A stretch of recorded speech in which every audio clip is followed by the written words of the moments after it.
عندما تحاصرك العاصفة وأنت على حافة الهاوية، إياك أن تخاف أو تحني لها رأسك، بل يجب عليك أن تقفز للهاوية وتصنع طريق نجاتك أثناء سقوطك للأسفل.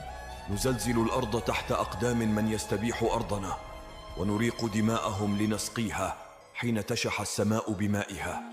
بعد مرور الكثير من الأعوام يكتشف المرء أن الوحدة التي كان يحارب لأجلها ليست في الحقيقة إلا رمالا متحركة تظل تسحبه للأسفل شيئا فشيئا حتى تدفنه حيا.